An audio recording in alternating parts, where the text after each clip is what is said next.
इसके बारे में बात करने वाला हूँ, वह अपने आप में बेहद अलग और रहस्यमय है। इस केस में इतने ज़्यादा ट्विस्ट और टर्न्स आए कि पुलिस भी चकरा गई। दरअसल, दिन था 2 अक्टूबर 2012। पुणे। एक 19 साल की लड़की बर्थडे पार्टी में जाती है और अगली सुबह उसकी लाश मिलती है। पोस्टमार्टम रिपोर्ट कहती है शरीर में शराब की ओवरडोज और उसके शरीर में एक मर्द का दिल है। फिर डीएनए टेस्ट होती है उन 17 लोगों का जो उस दिन पार्टी में थे, लेकिन उनमें कोई गुनहगार नहीं है। आखिरकार पुलिस ने ये केस क्राइम ब्रांच को सौंप दिया। फिर क्राइम ब्रांच सीबीआई को। तो आज का यह वीडियो एक ऐसे केस पर आधारित है जो सिर्फ एक मौत नहीं बल्कि एक रहस्य है। इंडिया का सबसे पेचीदा मर्डर मिस्ट्री, सनम हसन मर्डर केस, जो आपको आखिर तक बांधे रखेगी।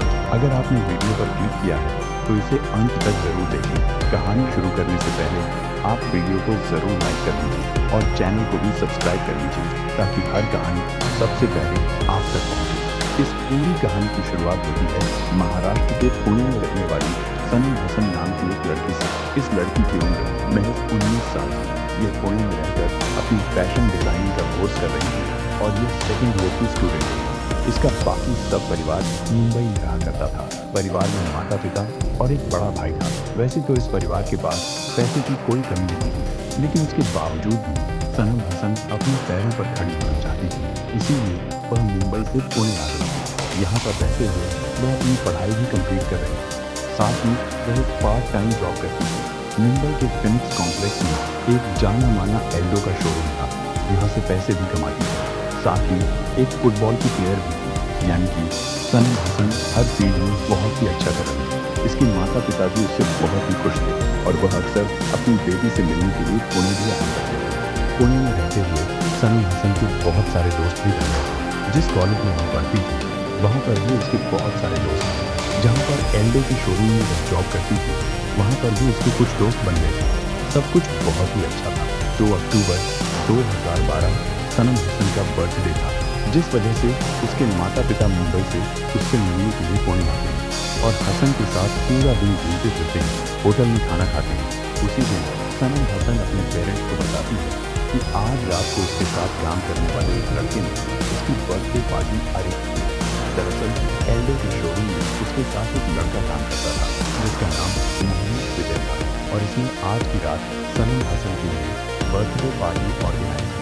वो पूरा दिन अपने पेरेंट्स के साथ रहती है और अपना बर्थडे सेलिब्रेट करती है और उसी रात को वह अपने दोस्तों से मिलने चली जाती है। सनम हसन के पेरेंट्स और उसका भाई होटल में ही रुक जाते हैं। होटल से तकरीबन 8 किलोमीटर की दूरी पर एक दोस्त के फ्लैट में मोहनीश विजय ने यह पार्टी अरेंज की।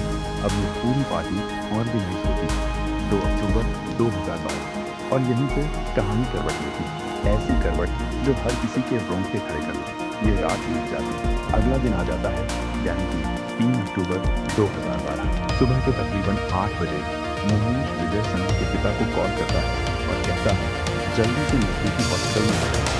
सनम की हालत बहुत खराब है। सनम के पेरेंट्स भागते दौड़ते हॉस्पिटल में पहुंचते हैं, लेकिन वहां जाकर उन्हें मालूम चलता है कि सनम की मृत्यु हो चुकी है। अब सनम के जो पेरेंट्स हैं वह बिल्कुल शॉक में चले जाते हैं, क्योंकि कल तक उनकी बेटी जिंदा थी। कल पूरा दिन उन्होंने साथ में बिताया, बर्थडे सेलिब्रेट किया और आज उनकी बेटी के साथ ऐसा हो गया। वहाँ पर पुलिस भी आ जाती है, बॉडी की जांच की जाती है, बॉडी को पोस्टमार्टम के लिए भेज दिया जाता है। जब पोस्टमार्टम की रिपोर्ट आती है तो उसमें मालूम चलता है कि सनम हसन की बॉडी में काफ़ी ज़्यादा मात्रा में अल्कोहल पाया गया, यानी कि या तो उसने अपनी मर्जी से या फिर किसी ने जबरदस्ती उसे काफ़ी शराब पिलाई और उसी शराब की ओवरडोज और हार्ट अटैक के कारण सनम हसन की मृत्यु हुई थी। साथ ही पोस्टमार्टम रिपोर्ट में सनम की बॉडी से कुछ सीमेन के सैंपल्स भी मिलते हैं, यानी कि मृत्यु से पहले सनम के साथ संबंध भी बनाए गए थे। लेकिन ये क्लियर नहीं था कि यह संबंध सहमति से बनाए गए थे या फिर जबरदस्ती। साथ ही पोस्टमार्टम रिपोर्ट में एक चौंकाने वाली बात यह सामने आई कि सनम हसन के शरीर में जो दिल था वह दिल किसी मेल का था। देखिए, जब पोस्टमार्टम होता है तो शरीर के सारे अंगों को निकालकर उनकी जांच की जाती है। डॉक्टर ने जब उसके हार्ट की जांच की तो उसके हार्ट में मिले प्रोटीन से यह पाया गया कि हार्ट किसी फीमेल का नहीं बल्कि किसी मेल का है। अब ऐसा कैसे संभव हो सकता है कि किसी फीमेल के अंदर किसी मेल का हार्ट ग्रो कर रहा हो? सनम की बॉडी पर उसके मरने से पहले ऐसा कोई निशान नहीं था जिससे कहा जा सके कि उसकी कोई हार्ट की सर्जरी हुई थी। तो यहाँ पर पुलिस के लिए केस काफी ज्यादा पेचीदा होने वाला था और यहाँ पर पुलिस के सामने काफी सारे सवाल थे। पुलिस अपनी जांच शुरू कर देती है। शुरुआती जांच में पुलिस को सबसे पहले यह मालूम करना था कि यहाँ पर सनम हसन के साथ संबंध किसने बनाए थे, उसे शराब किसने पिलाई थी। इसी के चलते पुलिस उन 17 लोगों को थाने लेकर आती है जो उस रात पार्टी में मौजूद थे, जिसमें सनम के कुछ कॉलेज के दोस्त थे। साथ ही उसके साथ काम करने वाले उसके शोरूम के कुछ कलीग्स भी थे। पुलिस बारी बारी से सभी से पूछताछ करती है। सभी का डीएनए सैंपल लिया जाता है। सनम हसन की बॉडी से जो सीमेन के सैंपल्स मिले थे उनको डीएनए से मैच किया जाता है। लेकिन सबसे चौंकाने वाली बात यह है कि ना तो उन 17 लोगों में से किसी का भी सैंपल मैच करता है और ना ही सनम के करीबी दोस्त मोहनीश का डीएनए उस सीमेन के सैंपल से मैच करता है। यानी कि उन 17 लोगों में से किसी ने भी सनम के साथ संबंध नहीं बनाए थे। यहाँ पर यह केस और भी ज्यादा उलझता जा रहा था।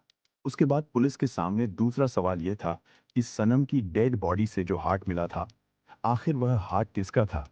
अब पुलिस मोहनीश विजय से उस रात के बारे में डिटेल में पूछती है तो मालूम चलता है कि बर्थडे पार्टी के दौरान उसके दोस्तों ने सनम को थोड़ी बहुत शराब पिलाई थी।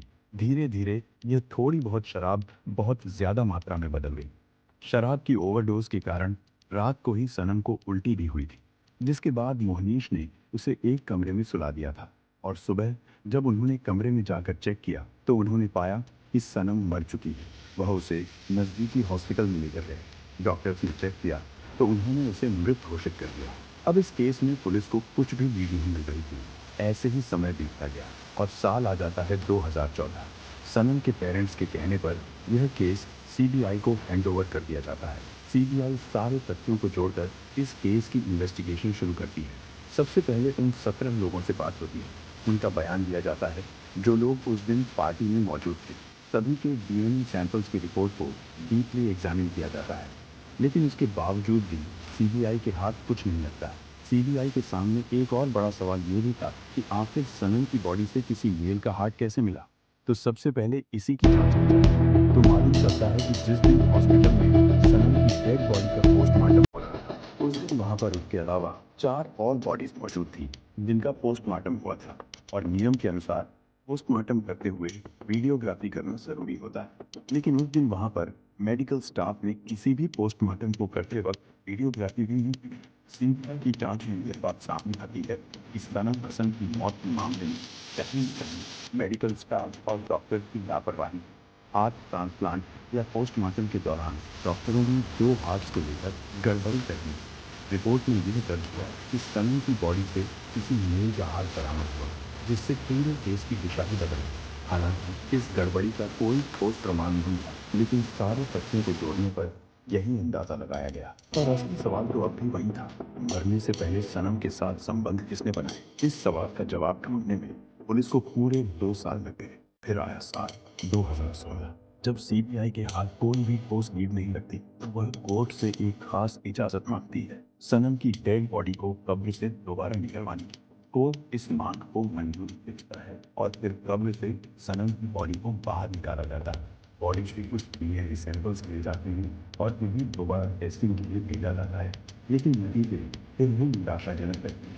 सीबीआई के हाथ कुछ नहीं था, ऐसा कोई सबूत नहीं मिलता जिससे किसी को मुख्य आरोपी ठहराया जा सके। सनी हसन के माता पिता ने साफ लिखा था कि उनकी बेटी वह एक फुटबॉल प्लेयर कभी शराब को हाथ पर गिरने लगी।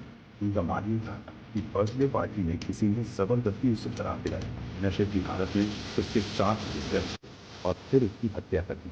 सीबीआई हर एंगल से जांच करती है, दुश्मनी, प्यार, जलन, हर पहलू को खंगाला जाता है। जिन 17 लोगों को ट्रक के घेरे में लाया गया था उनकी पूरी बैकग्राउंड जांच की जाती है। पड़ोसियों से लेकर कॉलेज के स्टूडेंट्स और स्टाफ तक सभी से पूछताछ की जाती है। लेकिन इतनी बड़ी तहकीकात के बाद भी सीबीआई के हाथ खाली रहते हैं। यह मामला भारतीय अपराध इतिहास के उन चंद मामलों में शामिल हो गया है जो सुलझने के बावजूद भी अनसुलझे रह जाते हैं। जांच की इतनी लंबी प्रक्रिया के बावजूद इस केस में कोई भी ऐसा सबूत नहीं मिला जिससे किसी एक इंसान को दोषी ठहराया जा सके। आज भी ये केस पेंडिंग की लिस्ट में है। ये हत्या थी या नेचुरल डेथ, इसका कोई ठोस कंक्लूजन नहीं मिल पा रहा है। सीबीआई की रिपोर्ट तो किसी निष्कर्ष तक नहीं पहुंची, लेकिन इस केस की कहानी बहुत बड़ा सबक जरूर देती है। अगर आपके घर में बच्चे हैं, खासकर बेटी या बेटा, जो घर से दूर पढ़ाई कर रहे हैं, तो जरूरी है कि आप उनकी हर एक्टिविटी पर नजर रखें। यह देखिए कि वह किस माहौल में रह रही है, किसके साथ उठते बैठते हैं, कहाँ जाते हैं और क्या करते हैं। और सबसे जरूरी बात, अपने बच्चों से ऐसा रिश्ता बनाएं कि वो किसी भी बात को बिना डर के आपसे शेयर करें। अब ये कहानी आपने सुनी। सवाल ये है कि आपका इस केस पर क्या नजरिया है? कमेंट में जरूर बताइए। हमारी यही कोशिश है कि आप तक ऐसी कहानियाँ पहुँचे जो न सिर्फ सच्ची हों बल्कि कुछ सिखाने हों। अगर आपको वीडियो अच्छा लगे तो लाइक करें, सब्सक्राइब करें और शेयर जरूर करें। और हाँ, सतर्क रहें, सुरक्षित रहें। धन्यवाद।